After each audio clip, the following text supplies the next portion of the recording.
छात्रों, आज हम वसंत भाग 2 कक्षा 7वीं का चैप्टर नंबर 5 मिठाई वाला का विस्तृत अध्ययन करने जा रहे हैं।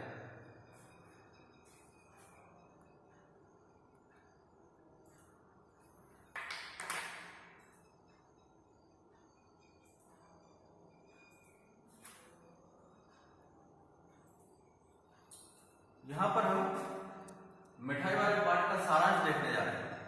अब चूंकि पूरा पार्ट वीडियो में एक्सप्लेन करना इतना सहज नहीं है, इसलिए हम यहाँ पे सिर्फ सारांश देखेंगे। इस पार्ट में लेखक ने मिठाई वाले के माध्यम से एक ऐसे प्रतिष्ठित व्यक्ति की मन स्थिति पर प्रकाश डाला है जो असमय ही अपने बच्चों तथा पत्नी को खो चुका है। यहाँ पर लेखक एक ऐसे व्यक्ति के बारे में बता रहा है, एक ऐसा व्यक्ति जो कि फेरी लगा करके अपना सामान बेचता है और उसके माध्यम से उसकी मन की स्थिति पर प्रकाश डाला है। ऐसा एक प्रतिष्ठित व्यक्ति है, पर परिस्थिति बस वो फेरी वाला का काम कर रहा है, अलग अलग सामान को बेचता है। क्योंकि जो असमय ही अपने बच्चों तथा पत्नी को खो चुका है, उसकी पीड़ा ये है, उसका दर्द ये है कि उसने असमय ही अपने बच्चों को और अपनी पत्नी को खो दिया, जिसके कारण अब वो जो व्यक्ति है वो घूम कर फेरी लगा करके मिठाई बेचता है और उसके द्वारा उसको सुकून मिलता है। बच्चों के पास पहुंचता है, दूसरे बच्चों के पास पहुंचता है और उनमें वो अपने बच्चों को ढूंढने का प्रयास करता है। अपने निराश भरे जीवन में आशा का संचार करने के लिए वो कभी मिठाई वाला, कभी मुरली वाला, तो कभी खिलौना वाला बनकर आता है। और उसका जो निराशापूर्ण जीवन है, निराशा का जीवन है, क्योंकि वो अपने बच्चे को खो चुका है, अपने पत्नी को खो चुका है, असमय में उनकी मृत्यु हुई। असमय मृत्यु होना मतलब जब उनकी मृत्यु का समय नहीं था, उसके बावजूद उनकी मृत्यु हो गई। तो इस निराशा भरे जीवन में आशा का संचार करने के लिए वो कभी मिठाई वाला, कभी मुरली वाला, कभी खिलौना वाला बनकर आता है। बच्चों के प्रति इसका विशेष लगाव झलकता था और बच्चों के प्रति इसका एक विशेष लगाव, वो मिठाई वाला फेरी वाला इसलिए बनता है, कभी खिलौना वाला, कभी मुरली वाला इसलिए बनता है कि उसको बच्चों के प्रति एक विशेष लगाव, वो बच्चों के साथ अपना जीवन व्यतीत करना चाहता है, बच्चों के दिलकारी को देखना चाहता है, बच्चे के अंदर की खुशी को देखना चाहता है, इसलिए वो इस प्रकार के कभी मिठाई वाला, कभी मुरली वाला, कभी खिलौना वाला बनकर आता है। बच्चों के प्रति इसका विशेष लगाव झलकता था, उसे उन बच्चों में अपने बच्चों की झलक नजर आती थी, जिससे उसे बहुत संतोष और प्रसन्नता का अनुभव। और उन बच्चों में, जिन बच्चों के साथ वो ये अपना एक प्रकार से व्यापार करता था, अपना सामान बेचता था, सामान बेचना उसका उद्देश्य नहीं था, है ना, पैसे कमाना उसका उद्देश्य नहीं था, उसको उससे क्या, किस चीज की अनुभूति होती थी, उसको संतोष प्राप्त होता था, उसको प्रसन्नता का अनुभव होता था।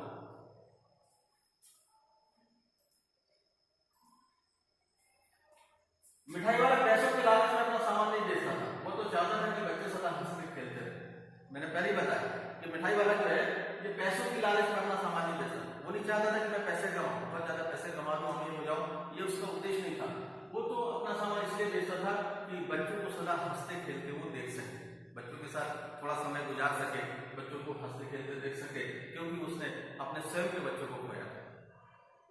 इस कारण जब भी वो आता, बच्चों की मन भावन चीजें, कभी खिलौने, कभी मिठाइयां बेचने के लिए आता, जब भी वो आता, जब भी वो फेरी लगाने के लिए आता, अपना सामान बेचने के लिए आता, तो वो बच्चों के अंदर बच्चों को हंसते खेलते देखने की जो इच्छा थी, उसके कारण बच्चों की जो मनभावन चीज है वही सामान बेचता था, कभी मिठाइयां तो कभी खिलौने, है ना, वो लाता और उन चीजों को बेचता। गली भर में गा कर वो कम दाम में सामान बेचकर बच्चों को प्रसन्न करता और हर गली में से गुजरता, आवाज लगाता, गाता, अपने सामान को बेचने के लिए गा कर, आपने देखा होगा फेरी वाले कई लोग आवाज लगाते हैं, कई कुछ गाते हैं, है ना, तो उस प्रकार से वो भी गा कर, फेरी लगा करके, चिल्ला करके अपने सामान को बेचते और कम दामों में बेच कर।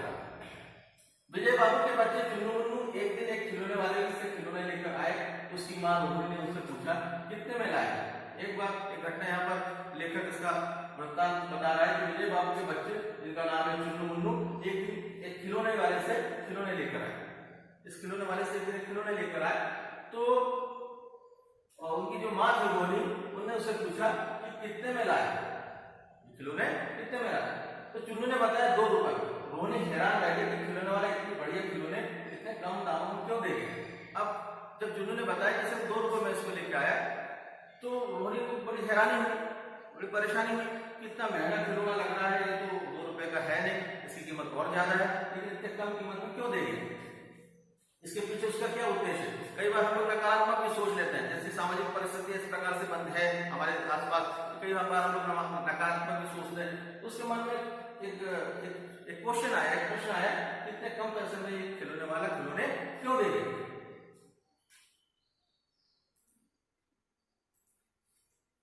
लगभग 6 महीने बाद वही व्यक्ति मुरलियां बेचने आया। वो मुरली बजाकर सबका मन मोह लेता था। रोहिणी ने भी उसकी मधुर आवाज सुनी तो उसने जान लिया कि वही खिलौने वाला। यही व्यक्ति जो पहले फेरी लगा चुका था और लगभग 6 महीने के बाद वो फिर वही खिलौने वाला फिर से वो आया। आपकी बार वो मुरलियां बेचने के लिए आया। आपकी बार क्या बेच रहा था? मुरलियां। वो मुरली बजाकर सबका मन मोह लेता। अब जब मुरली बजाता तो इतनी मधुर धुन में वो मुरली बजाता कि जिस गली से भी निकलता या फिर जब भी वो किसी मोहल्ले में प्रवेश करता तो सबका मन जो है मोह लेता था। रोहिणी ने भी उसकी मधुर आवाज सुनी तो उसने जान लिया कि वही खिलौने वाला है। जब रोहिणी उसकी आवाज सुनती है तो उसको याद आता है कि ये तो व्यक्ति की वही आवाज है, पहले एक बार आया था, पहले भी आया करता था, खिलौने बेचा करता था, है ना। अब यही व्यक्ति की फिर से हमको आवाज लग रही है, वो पहचानती है, उस आवाज को पहचानने का प्रयास करती है और समझती कि शायद वो वही व्यक्ति है जो पहले कभी खिलौने बेचने यहाँ पर आता था। उसने अपने पति से मुरलियां खरीदने को कहा और इसे तो उसने अपने पति से कहा कि कुछ मुरलियां खरीद के ले आओ। विजय बाबू ने दाम पूछा तो मुरली वाले ने कहा कि वैसे तो 3 पैसे में बेचता हूँ, लेकिन आपको 2 पैसे में दे दूं। तो जब मुरली बाबू खिलौने लेने के लिए गए, उन्होंने उससे दाम पूछा, उसने कहा कि साहब 3 पैसे में बेचता हूँ, लेकिन मैं इसको आपको 2 पैसे में दे दूं। ऐसा कहने पर विजय बाबू उसे कहने लगे कि तुम लोग तो झूठ बोलते हो। ये हर ग्राहक का एक स्वभाव है, जब भी दुकानदार कुछ बोलता है इसकी कीमत इतनी है तो अपन जरूर बोलते हैं नहीं साहब ये इतने का ही होगा, है ना, 12 रुपए का नहीं 10 रुपए का है, ये तो मार्केट में यहाँ पे 10 में मिल रहा है। तो उसी प्रकार से विजय बाबू ने जो मानव स्वभाव था वहां पे उसका प्रकट हुआ। वो कहता है कि तुम लोग तो झूठ बोलते हो, सबको 2 पैसे में देते होंगे, है ना, और हमसे कह रहे हैं कि आप 3 रुपए का आपको 2 रुपए में दे रहे हैं। तो मुरली वाला भी क्या उठा कि ये तो ग्राहकों का दस्तूर है कि दुकानदार भले हानि में वस्तु बेचे पर ग्राहक को यही लगता है कोई लूट रहा है। ये जो मुरली वाला था वो उसने उसका उत्तर दे दिया, प्रत्युत्तर दिया कि भाई देखो साहब ऐसा है कि जो खरीदार है उसको हमेशा ऐसा ही लगता है कि दुकानदार हमेशा झूठ बोल रहा है, वो झूठा है, वो ग्राहक को ऐसे ही लगता है कि हमेशा दुकानदार हमको लूट रहा है। विजय बाबू ने मुरली के प्रति उपेक्षा दिखाती हुई 2 मुरलियां खरीदी। अब विजय बाबू ने ऐसा दिखाया, ऐसा प्रतीत करवाया कि मेरे को तो इसकी आवश्यकता नहीं थी या फिर मेरे को ये पसंद भी नहीं है। उसके बाद में उसने 2 मुरलियां खरीदी। ये सब बातें सुनकर भी रोहिणी को न जाने के मुरली वाले के प्रति सहानुभूति थी। ये सब बातें जब उसने सुनी, ये जब विजय बाबू ने उसे कही तो फिर भी न जाने रोहिणी जो उसकी पत्नी थी उसको उस मुरली वाले के प्रति कुछ सहानुभूति थी। उसके मन में उसके प्रति जिज्ञासा थी कि वो इतने कम कीमत में कैसे बेच देता है, कम कीमत में मिठाइयाँ कैसे बेच के चले जाता है, उसकी आवाज में मधुरता है, दर्द है ना। तो ये सब उसके एक प्रकार का उसके अंदर एक जिज्ञासा थी, तो वो एक सहानुभूति थी और उस सहानुभूति के कारण जो है वो उसके बारे में और जानकारी प्राप्त करना चाहता। 8 महीने के बाद एक दिन फिर नगर भर में मधुर कंठ फूट पड़ा। 8 महीने फिर गुजरे, एक लंबे अंतराल के बाद फिर वही मुरली वाले का कंठ, वही मिठाई वाले का कंठ फूट पड़ा। लोगों ने उसकी फिर से आवाज सुनी, बच्चों को बहलाने वाला, मिठाई वाला, रंग को पहचानने में देर में लगी, ये वही फेरी वाला।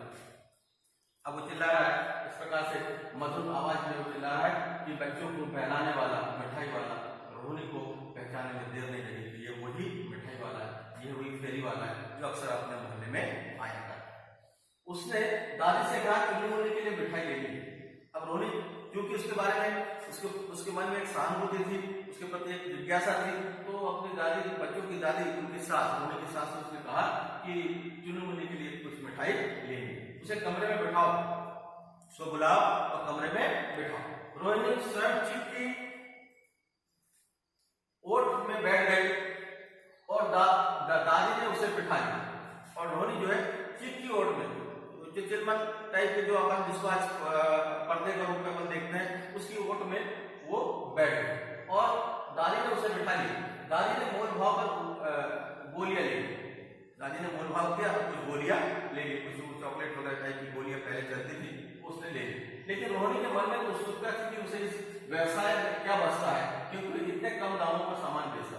लेकिन रोहिणी के मन में तो उत्सुकता थी, वन पहले से देख कि रोहिणी जाना चाहती थी, है ना। उसके रोहिणी के मन में उसके प्रति एक सहानुभूति भी उत्पन्न हुई थी, तो वो जानना चाहती थी कि इतने कम दामों में कैसे सामान बेचता है, उसको तो फायदा होता नहीं होगा, है ना, उसकी मेहनत भी नहीं निकलती होगी। मिठाई वाले ने कहा कि यही खाने भक्त को मिल जाना। जब ये जानने की कोशिश की मिठाई वाले से उसने प्रश्न पूछा कि आप इतने कम सामान कम दामों में सामान बेचकर चले जाते हैं, आपको उसमें क्या बचता है ना। तो उसने इतना ही कहा कि बस खाने भर का मिल जाए, जीवन चल जाता है, थोड़ा बहुत अपना गुजारा हो जाता है और कभी नहीं भी मिलता। अगर बोलता है कभी नहीं भी मिलता, पर संतोष धैर्य और असीम सुख जरूर मिल जाता है। लेकिन एक संतोष मिलता है, धैर्य उत्पन्न होता है, एक असीम सुख की प्राप्ति होती है। ये जरूर है कि सामान को बेचकर बच्चों को जो मैं सामान बेचता हूँ इन सामानों को बेचकर मेरे को असीम सुख की अनुभूति जरूर होती है ना। और यही वह चाहता है और ये चीज जो चाहता है तो एक सुख प्राप्त करना चाहता है, उसको एक संतोष प्राप्त होता है, एक सुख की प्राप्ति होती है और वही वो मिठाई वाला चाहता है कि वो उसको इस असीम सुख की प्राप्ति हो सके। न जाने क्यों मिठाई वाले के जीवन के बारे में जानने की जिज्ञासा रोहिणी की बढ़ती चली। जैसे उसने ये बात कही तो न जाने क्यों, और पहले से अपन देख रहे हैं कि न जाने क्यों रोहिणी के मन में एक जिज्ञासा उठ पड़ी कि वो इस मिठाई वाले के बारे में और कुछ जाने और कुछ उसके बारे में जान सके, समझ सके। उसने उसके घर परिवार के बारे में जानना चाहा। मिठाई वाले से उसने पूछा रोहिणी ने, आपके परिवार के बारे में बताइए, आपके घर में कौन कौन है। वो जानने की कोशिश कर रही है कि और कैसे आपका गुजारा चल जाता होगा इतने कम में और कितने परिवार के लोग हैं, तो जानने की उसने कोशिश की। मिठाई वाला भाव उठा, मिठाई वाला जो है भाव हो गया, उसको थोड़ा सा उसकी मन थोड़ा व्यथित हुआ। उसने गंभीरता से बताना शुरू किया कि मेरे भी बच्चे थे, सुंदर स्त्री थी, अच्छा वैसा है। अब अपने बारे में बता रहा कि मेरे भी बच्चे थे, है ना, मेरी एक सुंदर स्त्री थी, एक अपना व्यवसाय था, नौकर चाकर थे, लेकिन विधाता की लीला की सब समाप्त हो गया। उसके बाद नौकर चाकर थे, धनाढ़ परिवार से था, एक संपन्न परिवार से था, एक हंसता खेलता उसका परिवार था, सुंदर बीवी थी, बच्चे थे, लेकिन विधाता की लीला ने सब समाप्त कर दिया। ईश्वर की ऐसी लीला कुछ हुई कि सब कुछ समाप्त हो गया, सब कुछ उसका बर्बाद हो गया। बस उन्हीं बच्चों की खोज में निकला और आज उन्हीं बच्चों की खोज में निकला हूँ। कोई जो बच्चे मेरे थे जो मर गए हैं, अब इस पृथ्वी पर नहीं है, इस धरती पर नहीं है, लेकिन उनका प्रेम तो मुझे नहीं मिलता। लेकिन इन बच्चों के साथ जब मैं अपना सामान को बेचता हूँ, बच्चों के साथ जब मैं हंस खेल लेता हूँ, कोई बच्चा आता है अपनी तुतलाती आवाज में जब सामान को मांगता है कि 2 रुपए में मेरे को दे दो, जो बच्चे आपने देखा छोटे छोटे बच्चे तुतलाते जो बोलते हैं, तो उस प्रकार की जो आवाज है उसको सुनाई देती होगी। या जिन बच्चों के साथ वो अपना व्यवसाय करता है तो उसको अपने बच्चों की जो कमी है वहां पर उसको पूरी होती हुई लगती है। बस उन्हीं बच्चों की खोज में निकला हूं, उन्हीं बच्चों में ही उन्होंने कहीं जन्म लिया। वो कहता है कि इन्हीं बच्चों में जो बच्चे आज मेरे सामने इकट्ठा होते हैं मुरली लेने के लिए, मिठाई लेने के लिए, खिलौने लेने के लिए, इन्हीं बच्चों में मेरे बच्चों को मैं ढूंढता हूँ, इन्हीं बच्चों में कहीं ना कहीं उन्होंने जन्म लिया। इन्हीं की खुशी में संतोष पा लेता हूँ। कहता है इन्हीं की खुशी में जब खुश होते हैं, है ना, कम पैसे में इसलिए देके जाता हूँ जब खुश होते हैं, उनको सब खुश देखता हूँ, हंसते खेलते हुए देखता हूँ, दौड़ते हुए देखता हूँ, है ना। जैसे मैं आवाज लगाता हूँ कि मिठाई ले लो, खिलौने ले लो, बच्चे मोहल्ले के आपने देखा होगा गली में सब दौड़ते हैं, बाहर खेल रहे हैं, इधर उधर खेल रहे हैं, लेकिन जैसे ही आवाज सुनते हैं तो सबके सब बच्चे ये दौड़कर वहां पहुंचते हैं। ये उस समय लिखी हुई कहानी है कि जब इस समय इस प्रकार का ही व्यवसाय होता था, सेलिंग होती थी। मोहल्ले में कोई फेरी वाला आता, मोहल्ले के जो बच्चे बाहर खेल रहे हैं, घरों में हैं, आवाज सुनकर दौड़ कर जाते हैं, खुशी से उसके साथ उस दुकानदार के साथ फेरी वाला के सामने खड़े हो जाते हैं और अपनी अपनी चीज मांगने का प्रयास करते, लेने का प्रयास करते। उस समय की घटना का यहाँ पे वर्णन है। तो कहता है कि इन्हीं की खुशी में संतोष पा लेते। ये जब खुश बच्चों को देखता हूँ तो मेरे को संतोष की अनुभूति होगी। पैसों की कमी थोड़े है, जो नहीं है उसे नहीं पाना चाहिए। पैसों की कमी नहीं है, पैसों की कमी नहीं है, लेकिन जो नहीं है मेरे पास, ये सुख की अनुभूति नहीं, मेरे पास बच्चे नहीं, मेरे पास बीवी नहीं, मेरे पास उन बच्चों का सुख नहीं, मैं अपने बच्चों को असमय खो चुका हूँ, तो उस खुशी को ढूंढने का प्रयास करता हूँ, उस कमी को पूरा करने का प्रयत्न यहाँ पर आके करता हूँ। अपने बीते दिनों की याद करते ही मिठाई वाला भाव को उठा, इतने में चुन्नू मुन्नू माँ का आंचल पकड़े माँ से मिठाई मांगे। अपने बीते दिनों की याद करते हुए मिठाई वाला भाव हो गया, है ना, उसका मन व्यथित हो गया, उसको पुरानी याद आने लगी, अपने बच्चों की याद आने लगी, अपने बच्चों को याद करने लगा, अपने पूरे परिवार को याद करने लगा, उसका मन व्यथित भी था, भावुक भी था। इतने में चुन्नू मुन्नू माँ का आंचल पकड़े माँ से मिठाई मांगे। इतने में रोहिणी के जो बच्चे थे, चुन्नू मुन्नू, जिनका नाम अपने पड़ा कि चुन्नू मुन्नू, ये अपने माँ का आंचल पकड़कर मिठाई वाले से अपने माँ से डिमांड करने लगे कि हमको मिठाई चाहिए, मिठाई ले। मिठाई वाले ने 2 पुड़िया मिठाइयों से भरी उन्हें पकड़ा। मिठाई वाले ने 2 पुड़िया निकाली और उनको उन बच्चों को पकड़ा दी। रोहिणी को दादी ने पैसे देने चाहे तो उसने कहा आज ये पैसे नहीं दूंगा। जब रोहिणी ने और उसके बच्चों की दादी ने पैसा देना चाहा तो उसने कहा कि आज इसके पैसे नहीं लूंगा। कहते उसकी आंखें भर आई, और उसकी आंखें भर आई थी, उसको बड़ा उस अपने बच्चों को, अपने परिवार को याद करते हुए उसकी आंखें नम हो गई थी। वो कहता है कि अब इन बच्चों से पैसा नहीं लूंगा, आज इस मिठाई का पैसा मैं उससे नहीं लूंगा। कहते उसकी आंखें भर आई। यह कहकर उसी प्रकार मीठी आवाज में बच्चों को बहलाने वाला मिठाई वाला लेकर आगे बढ़ गया और गली में निकल गया। अब मैं आपको अपने बुक में जो कुछ क्वेश्चन है उसके बारे में थोड़ा सा बता देता हूं, ताकि आपको जब इसको आप लिखोगे क्वेश्चन के बारे में समझोगे तो आपको समझने में ज्यादा परेशानी ना हो। पहला क्वेश्चन है, मिठाई वाला अलग अलग चीजें क्यों बेचता था और वह महीनों बाद क्यों आता? इसका उत्तर है, मिठाई वाला किसी हादसे में अपने बच्चों को खो चुका था। अपने पहले पढ़ा कि एक हादसा हो गया था, उसको अपने पाठ में पढ़ा कि एक ऐसे भगवान जैसी कुछ लीला हुई थी, वो अपने संपूर्ण परिवार को खो चुका था। बच्चों के प्रति उसका विशेष लगाव लगता था। जब बच्चे अपनी मधुर आवाज में उससे चीजें मांगते तो उसे ऐसा लगता मानो अपने ही बच्चों को मनपसंद वस्तु दे। जब बच्चे उससे कुछ चीजें मांगते, कुछ चीजें खरीदने के लिए दौड़ कर आते, उसको ऐसा लगता कि मेरे अपने बच्चे मुझसे कुछ चीजें मांग रहे हैं, वस्तुएं मांग रहे हैं और वो उनकी मनपसंद की वस्तु उनको दे रहा है। वो कई महीनों बाद आता था कि उनको पैसों के लालच में अपना सामान नहीं दे सकता। अब मिठाई वाला कई महीनों के बाद आता था, पता देखा कि 8 महीने के बाद, कभी 6 महीने के बाद आता था, क्योंकि उसको पैसे का लालच नहीं था। वो तो बच्चों से सिर्फ प्रेम प्राप्त करने के लिए आता था, प्रेम चाहता था, है ना, उसको बच्चों से मिलकर एक प्रेम की अनुभूति होती थी, इसलिए वो कई महीने के बाद आता था। उसको पैसों को कोई लालच नहीं था।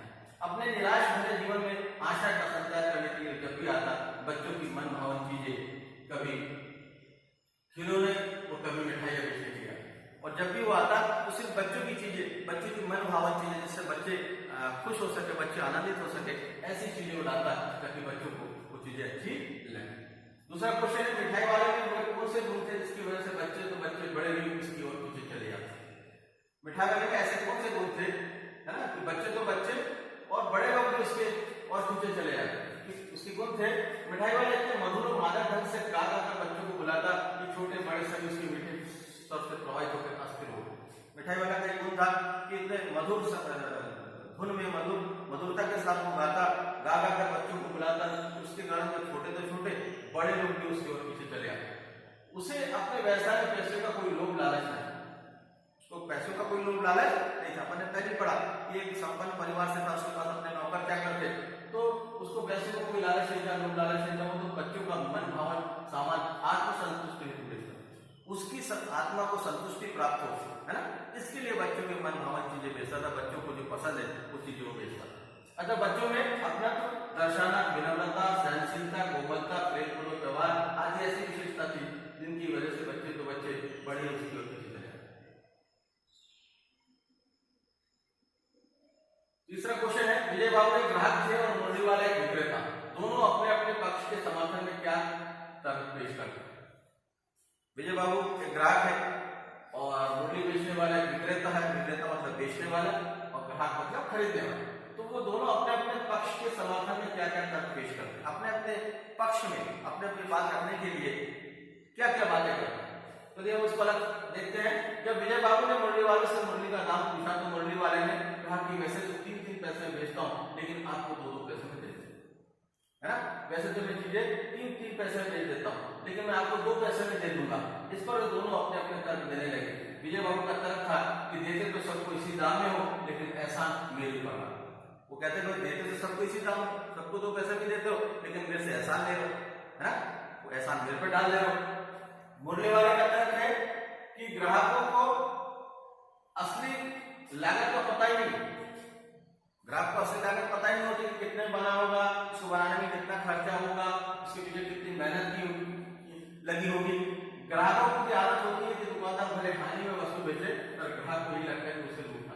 ग्राहकों की आदत है कि दुकानदार चाहे उसको हानि में बेचे, घाटे में बेचे, लेकिन दुकानदार को लगता है, मतलब ग्राहक को लगता है कि दुकानदार हमको लूट रहा है। अगला क्वेश्चन है, खिलौने वाले के आने पर बच्चों की क्या प्रतिक्रिया होती है? खिलौने वाले के आते ही उसके प्रेम में स्वर को सुनकर बच्चे पुलकित हो उठते हैं। जैसे उसके स्वर को सुनते हैं, जैसे उसकी आवाज को सुनते हैं, तो बच्चे पुलकित हो जाते हैं, खुश हो जाते हैं, आनंदित हो जाते हैं। वे उत्साहित होकर अपने खेल को भूलकर उसकी ओर दौड़ पड़ते हैं। जो बच्चे आसपास खेल रहे हैं, बगीचे में खेल रहे हैं, अपने मैदानों में खेल रहे हैं, जैसे इस मिठाई वाले की आवाज सुनते हैं, मुरली वाले की आवाज सुनते हैं, तो सब कुछ छोड़कर जो इस हालत में भी है बच्चे, जैसे भी है वैसे वो दौड़ पड़ते हैं। गली और बगीचों में खेलने वाले सारे बच्चों से घेर लेते हैं। खिलौने वाला वही अपनी पेटी खोल कर बच्चों को खिलौने दिखाने लगता है, और जहां पर बच्चे इकट्ठा हो जाते हैं वहीं पे वो खिलौने वाला अपनी पेटी खोलता है, तो बच्चों को अपने खिलौने और जो भी सामान हो बेचता है, चाहे मुरली हो चाहे मिठाइयाँ हो, उसको बच्चों को दिखाने लग जाता है।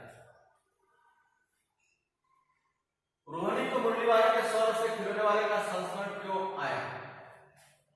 मुरली वाले की आवाज सुनकर रोहिणी को खिलौने वाले की याद आई, क्योंकि वह भी मुरली वाले की तरह गा गा कर खिलौने बेचा करता था। अपने पहली पढ़ा कि रोहिणी को मुरली वाले का जब उसने स्वर सुना, उसकी आवाज सुनी, तो खिलौने वाले का स्मरण क्यों आया, उसकी याद क्यों आई? क्योंकि वो भी मुरली वाला भी जो है, मुरली वाले की आवाज सुनकर रोहिणी को खिलौने वाले की याद इसलिए आई क्योंकि दोनों ही जो है इसी तरह गा गा कर, क्योंकि दोनों ही एक थे, दोनों ही एक है, और दोनों ही जो है जब वो मुरली बेचता है, जब खिलौने बेचता है, तो इसी प्रकार से गा कर तो अपने सामान को बेचता है। इसी के कारण रोहिणी को मुरली वाले के स्वर से खिलौने वाले का स्मरण आया। अगला क्वेश्चन है, किसकी बात सुनकर मिठाई वाला भावुक हो गया, उसने इस व्यवसाय को अपनाने में क्या क्या कारण बताया? रोहिणी की बात सुनकर मिठाई वाला भावुक हो गया। रोहिणी ने जब उससे पूछा, है ना, उसके परिवार के बारे में पूछा, उसके बारे में पूछा, तो उसने जब पूछा कि तुम इतने कम सामान में कैसे अपना कम पैसों में अपना सामान बेच देते हो, तो वो भावुक होता है। रोहिणी की बात सुनकर मिठाई वाला क्या होता है? भावुक होता है। उसने इस व्यवसाय को अपनाने का कारण बताते हुए कहा कि जब बच्चे अपनी मधुर आवाज में उसकी चीजें मांगते हैं तो मुझे संतोष, धैर्य और असीम सुख की प्राप्ति होती है। और उसने ये कहा कि मैं इसलिए बच्चों के सामान बेचता हूँ, बच्चों के बीच में रहना चाहता हूँ, क्योंकि जब बच्चे मेरे पास आते हैं, उनकी मधुर आवाज को मैं सुनता हूँ, वो चीजें अलग अलग चीजें मांगते हैं, तो फिर मुझे धैर्य, सुख और संतोष की प्राप्ति होगी। इन बच्चों के भोले भाले चेहरों में मुझे अपने बच्चों की झलक मिल जाती है, और ये जो बच्चे, जो भोले भाले बच्चे हैं, उनके अंदर मेरे को अपने बच्चों की झलक मिल जाती है ना, और मेरे को इससे खुशी की प्राप्ति होती है, मैं थोड़ी देर के लिए आनंदित हो जाता हूँ।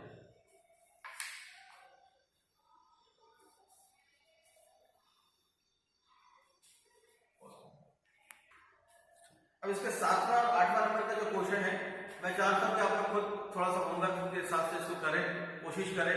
जब आप लोग लौट के आओगे तो मैं इसको चेक करूंगा, ठीक है? और अब इस पार्ट से रिलेटेड किसी प्रकार का आपको कोई डाउट हो, है ना, तो डाउट क्लास में आप लोग पूछ सकते हैं, और डाउट आपके पास होने चाहिए।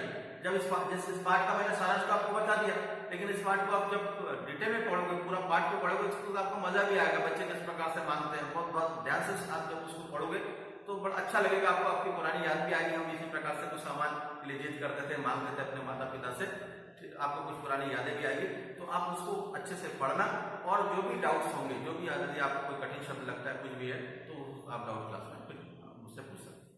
धन्यवाद।